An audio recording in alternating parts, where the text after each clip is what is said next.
Ya, semenjak saya waktu kecil juga sih, dulu saya pernah melihat yang nggak pernah bisa orang lihat. Jadi rumah saya itu dulu rumah panggung. Saya tiba-tiba mau ke WC, saya melihat sepintas ada kalau dibilang orang kuyang di pulau sana kan. Jadi saya udah bilangin ayah, ya saya lihat tadi ada kuyang. Tak ada tuh bilang ayah, tapi ayah udah tahu itu yang ngikutin saya, karena kan saya kan belum tahu. Sebenarnya ayah saya ini udah ada punya kelebihan, karena dia kan pengobatan juga dengan pengobatan tradisional dari urut sampai bisa membaca batin orang lah, mengobatin orang gitu kan. Jadi pas saya SMP ayah saya stroke gitu. Setelah stroke tuh saya tidur nih. Ayah saya tidur di bawah dengan tikar, saya di kasur. Jadi tiba-tiba ada lipan nih besar, jadi datang ke badan saya. Saya heran, saya lempar lipan tuh ke tempat ayah. Tapi ayah bilang, nggak boleh dibunuh. Jadi saya heran, kenapa sih lipan ini nggak bisa menggigit? Biasanya kan kalau lipan kan namanya menggigit. Pas ayah saya mendekati ajal, saya mimpi nih. Pertama datang ular. Beli ke badan saya, kayak saya mau diganggu nih dengan musuh, tapi ular itu yang melindungi saya. Jadi yang kedua, sebelum ayah saya meninggal gitu, datang buaya, kayak mengingatin, tapi mengingatinnya ibaratnya kayak makan orang. Saya kan begini, mimpi saya ada buaya besar gitu. Saya dengan kawan saya di mobil, jadi saya keluar dari mobil, teman saya di mobil tuh dimakan buaya. Saya teriak, saya lihat buayanya, "Hai, jangan makan!" Rupanya udah dimakannya. Tiba-tiba hari Jumat itu paginya saya dapat kabar ayah saya meninggal. Kami antarlah ayah kami ke Sumbar gitu, di suatu kampung yang ditakuti orang, dibilangnya keramat entah apa gitu kan. Saya nggak yakin. Jadi mayat ayah saya sampai di kampung itu sekitar jam 11-an lewat. Jadi saya melewati air deras dan membawa mayat ayah dengan abang saya dan adik saya. Jadi pas dikuburkan itu saya melihat ada sosok harimau 7 gitu. Tapi antara harimau tuh ada satu yang besar. Jadi dulu ayah saya cerita, kami kan masih ada keturunan harimau. Saya kurang yakin juga, karena kan saya belum memahami ilmu gitu kan. Jadi pas ayah meninggal ini, baru saya yakin ada harimau tuh rupanya. Saya kira cerita-cerita dongeng dari orang Sumbar, rupanya kejadian dengan saya. Pas dulu ayah saya sakit, kan saya mandikan ayah tuh, saya candain, ya boleh ya untuk saya ilmunya. Datang dia, enggak, karena ayah takut, tahu kalau kita mempunyai kelebihan tuh menyakitkan. Sebelum itu ayah saya udah meninggal tuh, saya ada kenal nih dengan orang, dikenalkan dengan teman saya, dibilangnya ini bisalah membuka mata batin. Saya yakin, pergilah kami ke warung tuh. Rupanya selama setahun tuh saya dilatih, rupanya saya tersesat gitu. Ibaratnya kan orang tuh udah tahu saya ini ada keturunan dari harimau. Rupanya mereka cuma manfaatin saya, menjadikan wadah.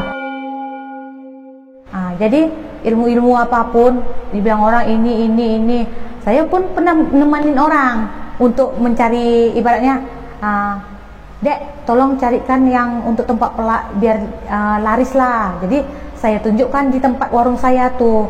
Rupanya kakak ini tertipu puluhan juta. Habis itu setiap pas ditipu, jadi kerja yang saya jaga warung nih, ibaratnya guru saya lah. Jadi tertipu kakak nih. Apa bilang abang bapak nih, boleh saya kasih kamu kayak pelaris, kayak biar melancar rezeki kamu, warung kamu. Rupanya di transfer kakak nih agak duitnya 80 juta. Ternyata ujung-ujungnya belum ada hasil. Habis itu datang kakak nih lagi, "Mana hasilnya Pak? Kok belum sampai juga nih? Tetap juga jualan saya nggak laris." Jadi ujung-ujungnya bapak nih apa bilangnya? "Ada persyaratannya, kamu bisa tidur dengan saya."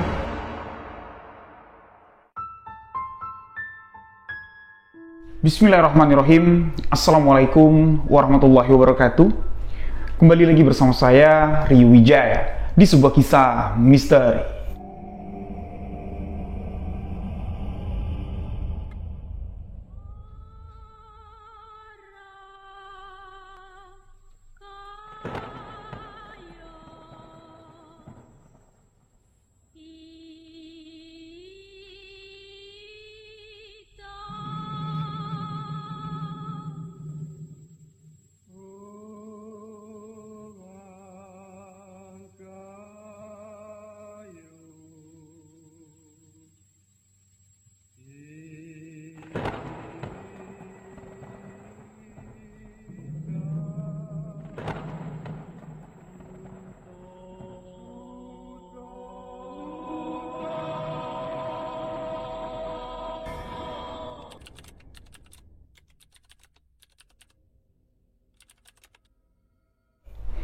Terima kasih untuk sahabat yang telah mengklik video ini.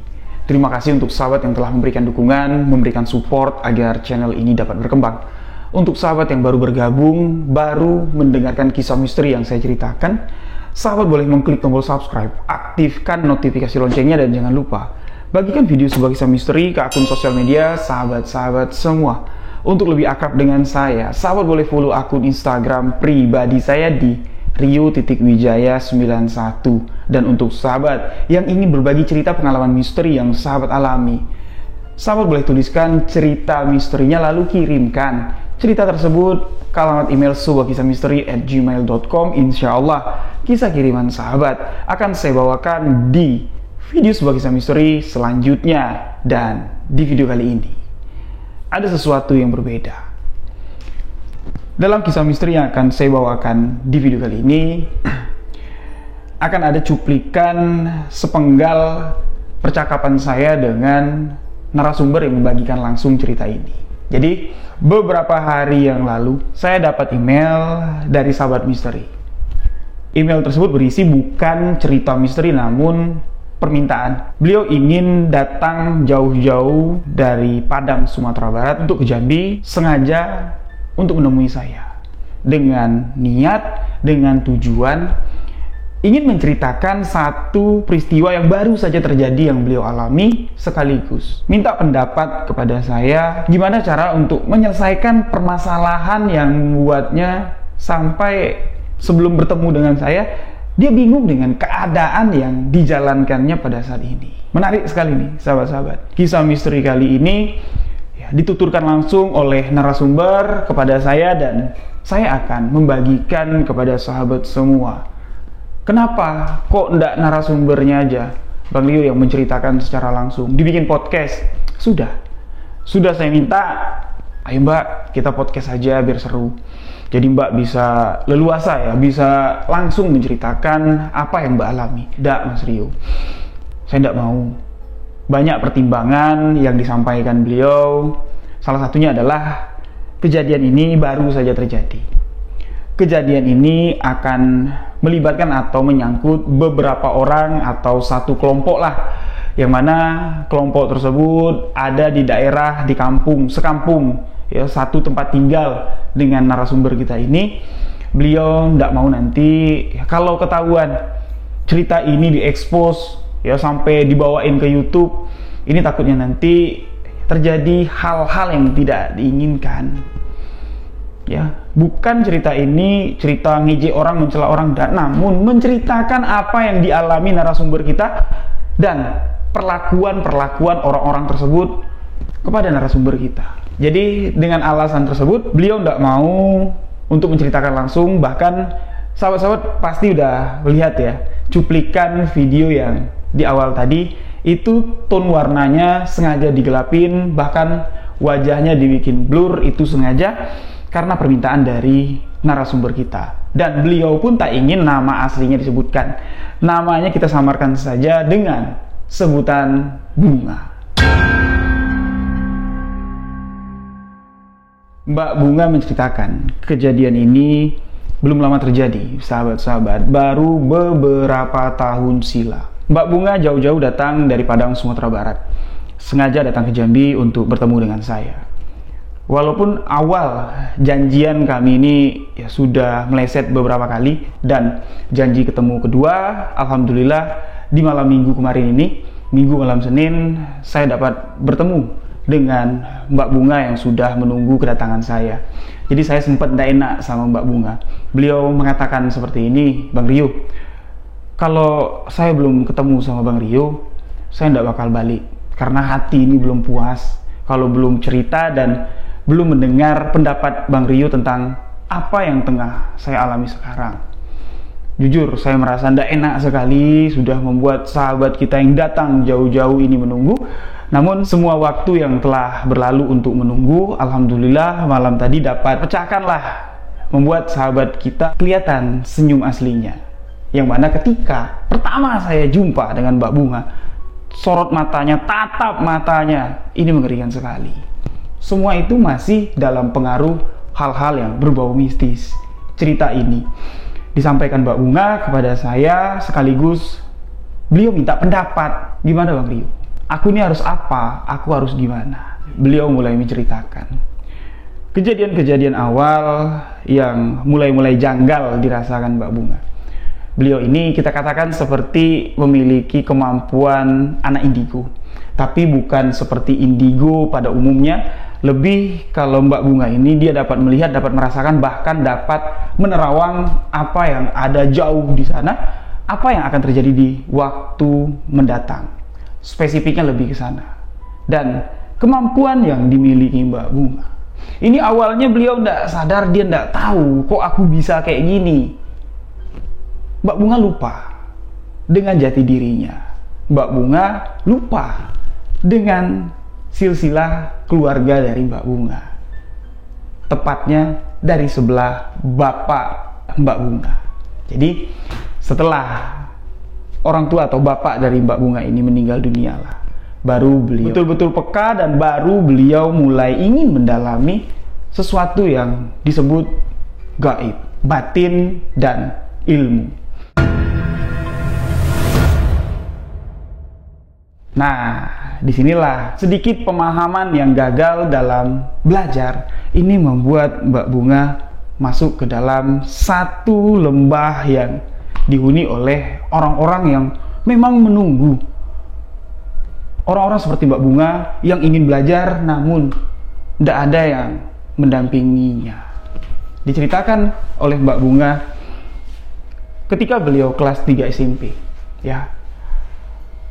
Aura-aura magis atau hawa-hawa dari dua sisi dari dunia ini itu sudah dapat dirasakan oleh Mbak Bunga. Eksistensi dari kehadiran sosok makhluk gaib itu sudah dapat dilihat oleh Mbak Bunga, tapi beliau belum mengerti itu sosok apa, kok itu yo bisa aku lihat, karena beliau sama sekali belum mempelajari apa itu tentang hal mistis atau ilmu kebatinan. Bahkan ketika beliau menanyakan tentang apa yang dilihat oleh Mbak Bunga kepada bapaknya, bapak Mbak Bunga di sini malah marah, mengatakan, tidak ada, apa yang kamu lihat itu, tidak ada itu, tidak usah kamu tanya-tanya itu lagi. Seakan-akan bapak dari Mbak Bunga ini tidak setuju kalau anaknya menanyakan tentang hal-hal yang berbau mistis. Nah, awalnya tuh ketika Mbak Bunga ini kelas 3 SMP. Jadi Mbak Bunga yang tinggal di satu desa, di satu daerah, ya. Beliau ini tinggal di rumah semi panggung, rumah-rumah di desa lah. Jadi pada suatu malam Mbak Bunga ini mau ke kamar kecil, ke WC yang ada di rumah tersebut. Jadi jalannya itu, WC-nya itu di bawah, dia mesti turun dulu dari tangga. Nah, di malam itu ketika dia mau turun dari tangga, Mbak Bunga melihat sosok perwujudan yang dikenal dengan kuyang. Jelas sekali itu dilihat oleh Mbak Bunga. Pada saat itu Mbak Bunga ini bertanya sama bapaknya setelah melihat sosok penampakan kuyang tadi. Pak, tadi aku melihat ada sosok penampakan, Pak. Apa yang nampak? Kata bapaknya si Mbak Bunga ini tadi. Kuyang, Pak. Ada kuyang yang ngikutin aku. Salah lihat itu kamu. Tidak ada, sosok itu tidak ada. Dibantah langsung oleh bapaknya Mbak Bunga. Nah, jadi Mbak Bunga yang bingung ya, mau percaya dengan bapaknya sosok itu tidak ada, tapi sosok itu betul-betul ngikutin, bahkan jelas terlihat oleh Mbak Bunga. Dalam kebingungannya, Mbak Bunga lebih memilih untuk diam. Itu kejadian yang kecil yang baru pertama dialami oleh Mbak Bunga ketika di kelas 3 SMP. Tidak lama berselang waktu, masih di kelas 3 SMP. Bapak dari Mbak Bunga ini terserang stroke. Jadi ya tidak bisa beraktivitas lagi. Setengah bagian tubuhnya ini tidak dapat digerakkan, cuma bisa berbaring. Ngomong pun ya ini terpatah-patah. Ya, karena serangan stroke tadi membuat beliau tidak bisa ngomong dengan jelas. Nah, pada satu hari, Mbak Bunga yang sedang di rumah jagain bapaknya yang tengah mengidap penyakit stroke ini, ya baru-baru terkena stroke. Jadi di dalam kamar Mbak Bunga ini tidur di atas ranjang, sedangkan bapaknya ini tidur di bawah menggunakan tikar. Jadi Mbak Bunga bilang kalau tidur di atas bapak ini tidak mau dia, jadi lebih memilih di bawah, Mbak Bunga lah yang tidur di atas. Nah, ketika sedang asik-asik tidur di atas ranjang, ya, sambil jagain bapak yang tidur di bawah pakai tikar, tiba-tiba saja ada lipan yang naik ke atas tangan Mbak Bunga. Besar ukuran lipan tersebut. Ya, ukurannya itu tidak seperti ukuran lipan yang pada umumnya lah, besar sekali. Nah, ketika lipan itu manjat ke atas tangannya si Mbak Bunga, otomatis dia kaget. Di tepisnya lah lipan tersebut, lipan itu jatuh ke tubuh bapaknya yang ada di bawah.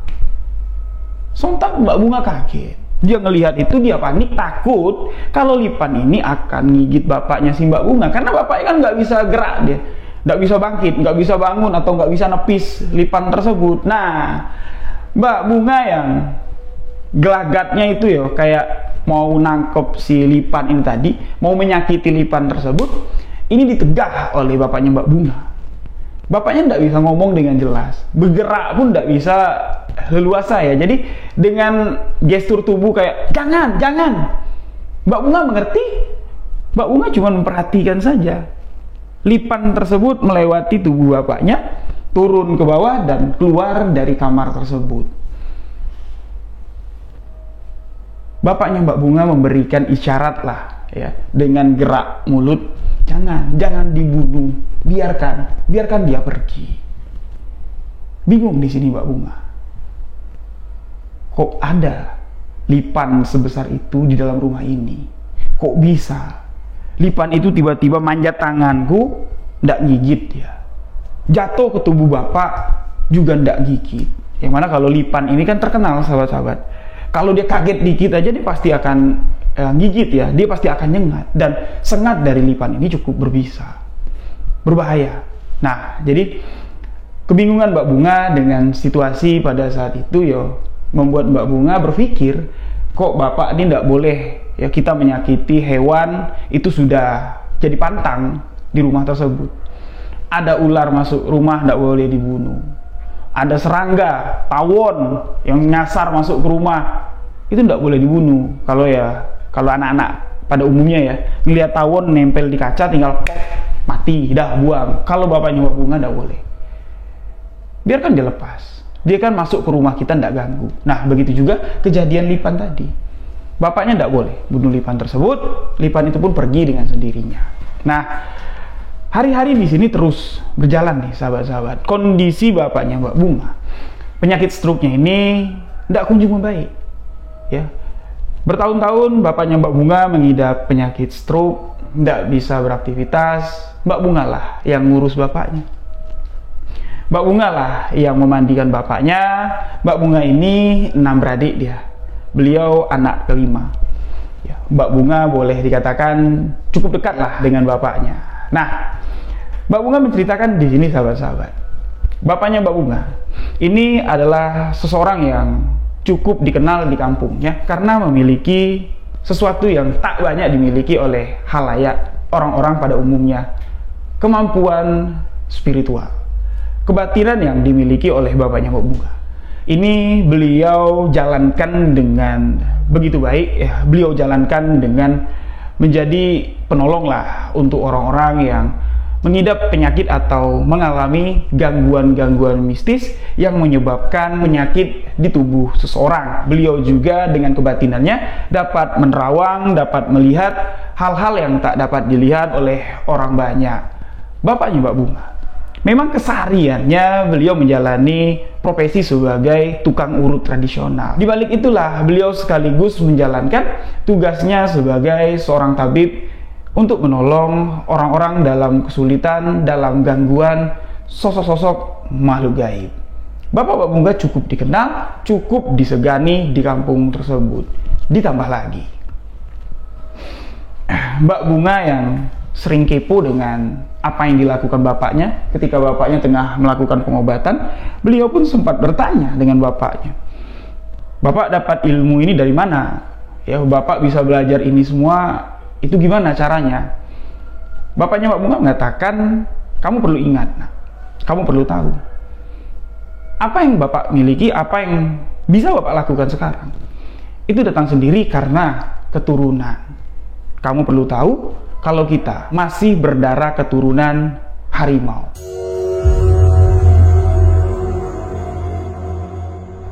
Itu jelas dikatakan oleh Bapak Mbak Bunga. Tapi pada saat itu Mbak Bunga sama sekali tidak percaya dengan apa yang diucapkan beliau, diucapkan bapaknya tadi.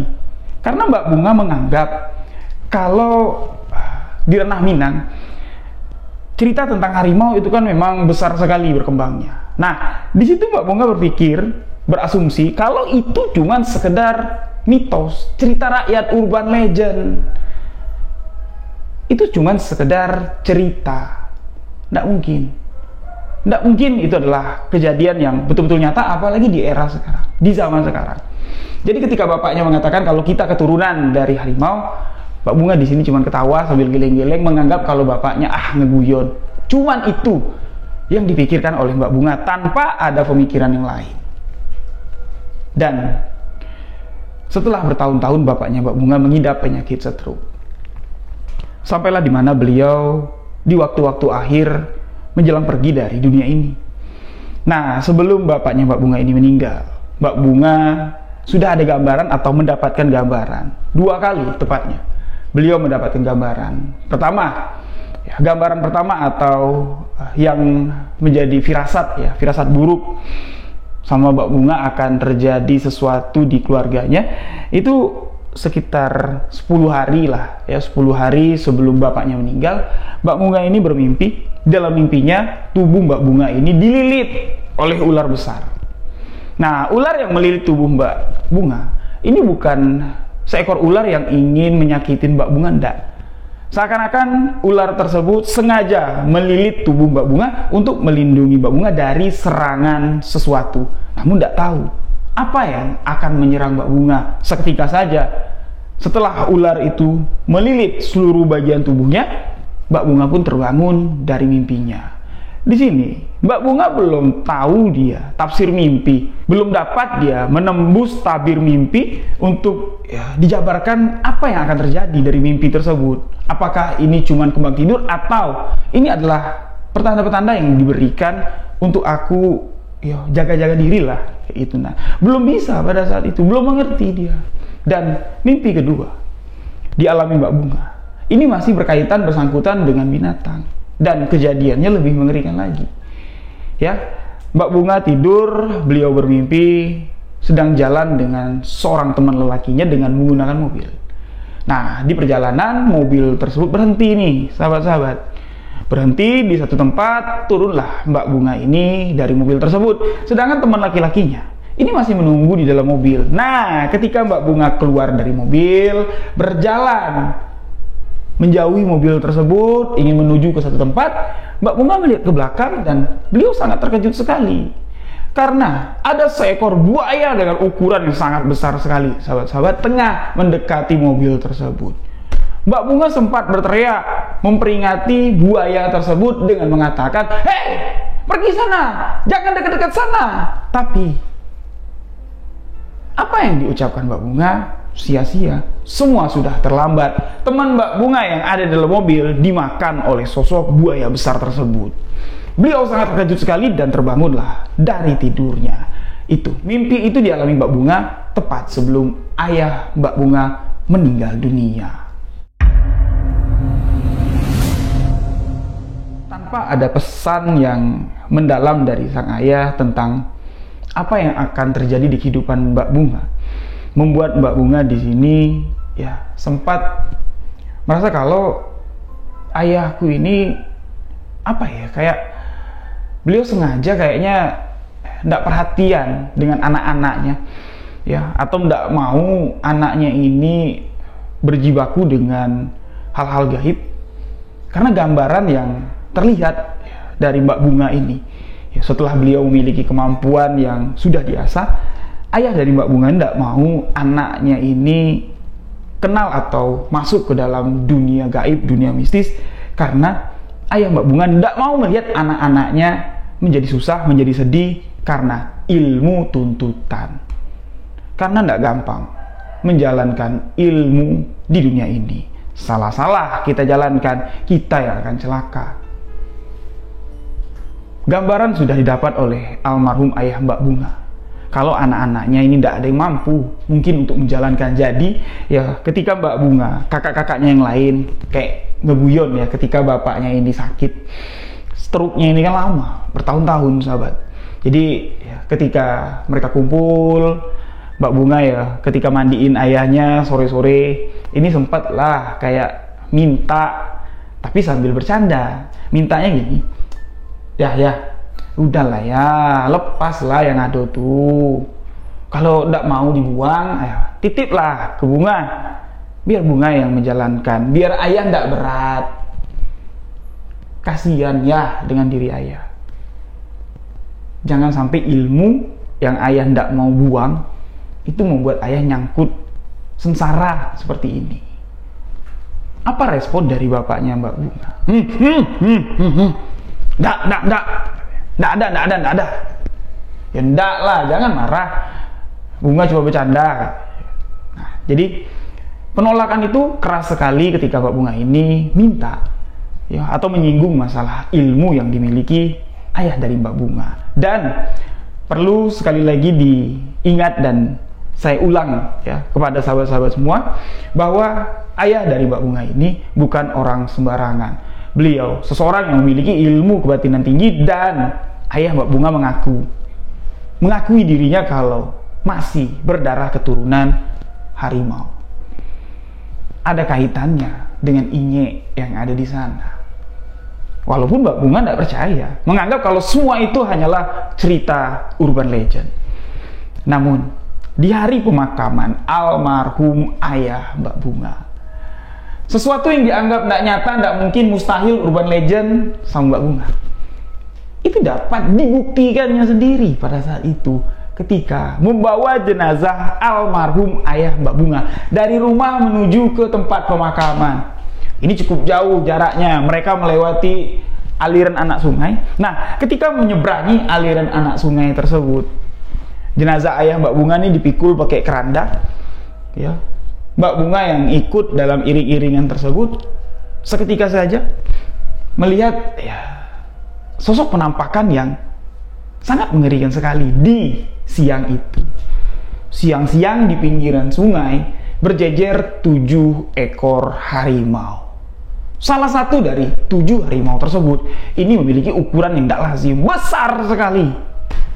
Siang-siang harimau tersebut berjejer di pinggir sungai tersebut, seakan-akan sengaja menunggu iring-iringan jenazah almarhum ayah Mbak Bunga lewat. Seakan-akan 7 sosok harimau yang ada di pinggiran sungai tersebut memberikan salam perpisahan untuk sosok yang akan dimakamkan ini. Ya pastinya jelas lah, 7 harimau itu bukan harimau asli, tidak. Itu adalah sosok perwujudan dari sosok-sosok harimau gaib yang ada di sana. Nah, apa yang dilihat Mbak Bunga ini adalah sebuah gambaran nyata bahwa setelah bapaknya meninggal akan ada seseorang yang menjadi pengganti untuk penerus ilmu yang dimiliki oleh Bapak Mbak Bunga, ilmu keturunan. Siapa? Awalnya tidak ada yang tahu, sampai ketika Mbak Bunga merasa, melihat, menyatakan bahwa semenjak Bapak meninggal, aku merasa berbeda sekali. Aku lebih peka dengan sosok-sosok gaib. Diceritakanlah apa yang dialami Mbak Bunga ini sama keluarganya. Nah, heboh lah, panik lah nih. keluarga-keluarga dari Mbak Bunga. Mereka nggak mau Mbak Bunga ini nanti salah jalan, karena Mbak Bunga ini usianya masih sangat muda sekali pada saat itu, sahabat. Ya nggak mau nanti salah ada yang membimbing, karena ayah sudah meninggal, siapa lagi yang patut membimbing kamu? Ibu nggak ngerti tentang hal-hal itu. Nah, salah satu anggota keluarga dari Bunga, ya ini namanya tidak dapat disebutkan, ya, jadi Mbak Bunga mengatakan keluarga dekatnya sajalah. Ini ya, mengatakan kepada ibunya Mbak Bunga kurang lebih seperti ini, kalau mau biar aku kenalkan Bunga dengan kenalanku. Kenalanku ini mengerti dengan hal-hal yang terjadi kepada si Bunga ini. Kenalanku ini memang buka kayak padepokan kayak itulah, ya, perkumpulan lah untuk orang-orang yang mau belajar tentang ilmu kebatinan, untuk jaga-jaga diri. Nah, kira-kira gimana kalau Bunga kita bawa ke sana untuk belajar di tempat tersebut? Aku kenal orang itu. Nah, semuanya setuju dan akhirnya dibawalah Mbak Bunga ke sana. Ya, tempat orang tersebut, atau Mbak Bunga menyebut sosok ini dengan sebutan abang. Ya, si abang ini beliau seorang pengusaha lah, kita katakan di sini. Dia punya warung, beliau menyewa sebuah ruko, ya, ngontrak ruko, dijadikan tempat usaha, dijadikan sebuah warung. Di belakang warung tersebut, di sanalah tempat orang-orang yang ingin belajar hal-hal gaib ini berkumpul. Nah, dibawalah ke sana. Pada saat Mbak Bunga dibawa ke sana, Mbak Bunga ini masih belum menyadari bahwa dirinya ini sudah memiliki kekuatan. Dirinya ini sudah, boleh kita katakan, ada yang mendampinginya.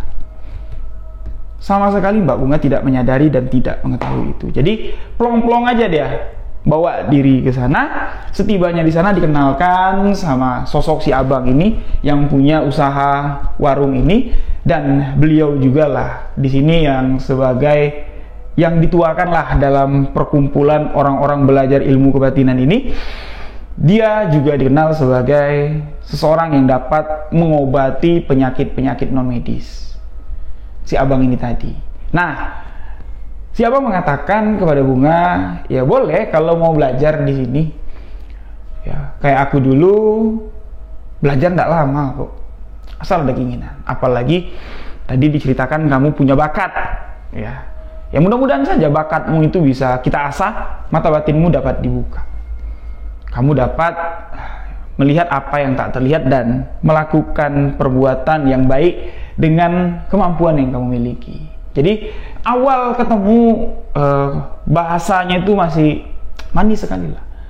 Ya, apa yang diucapkan itu selalu menyangkut tentang kebaikan. Jadi Mbak Bunga di sini senang dia, berarti perkumpulan ini alirannya aliran baik gitu. Nah, masuklah Mbak Bunga ke sana. Jadi berkumpul mereka, anggotanya cukup ramai. Si abang yang dituakan, abang mengenalkan Mbak Bunga sama yang di sana, dan mengenalkan Mbak Bunga sama seorang bapak-bapak, ya, sepuh lah kita katakan di sini, bukan bapak-bapak ya, seorang sepuh yang dituakan, dan ternyata sepuh itu adalah guru dari semua orang yang ada di sana, termasuk akan menjadi guru dari Mbak Bunga.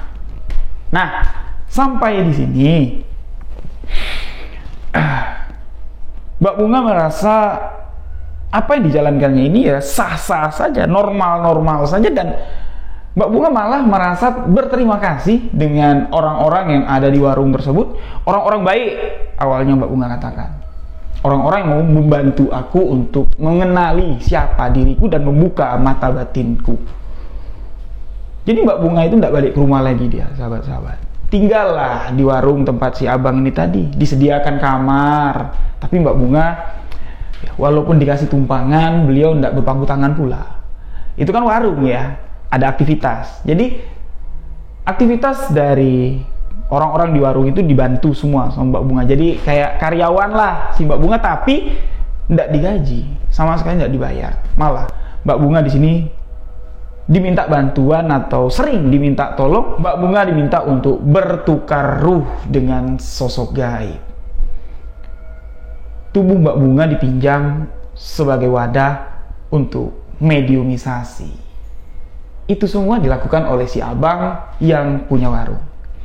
Mbak Bunga tidak bisa menolak di sini. Jadi Mbak Bunga ini, dia kan baru belajar ya tentang ilmu kebatinan. Ilmunya itu belum sampai. Untuk masalah kesurupan itu dia tidak mengerti. Jadi si abang ini manggil si Mbak Bunga ini, ya, dek, sini dulu. Abang bisa minta tolong enggak sama kamu? Tak tolong apa bang? Nih, abang ada pasien, orang ini minta tolong sama abang, tapi abang mesti berinteraksi dengan sosok gaib yang ada di tubuh orang itu. Jadi abang minjam tubuh kamu sebagai wadah ya. Nanti sosok itu masuk ke tubuh kamu, biar abang dapat berkomunikasi. Caranya gimana bang? Aku nggak tahu, karena sama sekali Mbak Bunga ini nggak paham dengan hal-hal tersebut. Si abang nggak ngomong apa-apa, tiba-tiba saja si abang ini nepuk bau si Mbak Bunga. Pek, dan ketika ditepuk baunya sama si Mbak Bunga, beliau di sini merasa kayak merinding kayak gitu.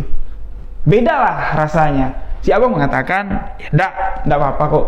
Caranya gampang. Kamu tunggu aja. Paling lambat 1 jam, kamu akan bertukar ruh. Cuman itu yang dikatakan si abang. Jadi ya Mbak Bunga ini disuruh duduk lah. Di belakang itu rame dia. Ada sofa, ada kursi. Jadi duduk di sana, ya enggak sampai 1 jam. Mbak Bunga mulai merasa tubuhnya ini oleng. Kayak ada yang lain lah. Nah, pandangannya mulai gelap dan seketika Mbak Bunga nggak tahu lagi apa yang terjadi, tapi di bawah alam sadarnya Mbak Bunga ini masih dapat samar-samar mendengar orang-orang yang ada di sekitarnya itu sedang ngucapin apa, sedang ngomongin apa.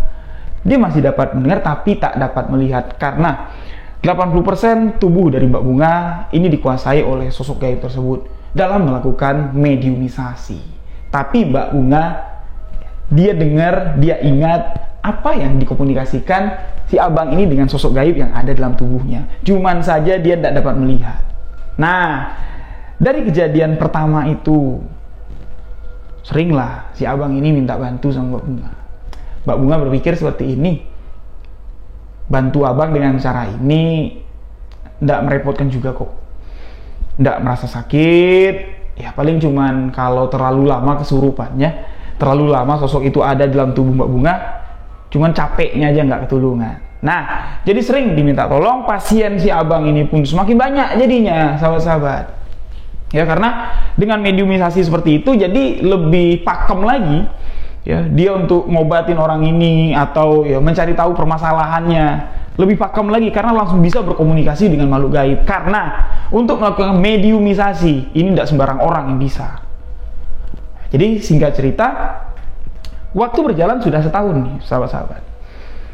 Nah, waktu berjalan setahun, Mbak Bunga yang awalnya masuk ke sana, ini tidak tahu apa-apa dia. Ya, dia manut aja. Jadi sama gurunya disuruh, nih ramalin nih, amalan ilmu untuk ini. Nih, ramalin lagi nih, ilmu untuk ini. Jadi banyaklah ilmu-ilmu yang diamalkan sama si Mbak Bunga, dan banyak juga sudah sosok-sosok makhluk gaib yang keluar masuk ke tubuh si Mbak Bunga, yang menyebabkan kepekaan Mbak Bunga dengan eksistensi makhluk gaib ini semakin peka, sahabat-sahabat, dan menyebabkan juga sebagian ingatan atau memori dalam pikiran Mbak Bunga hilang.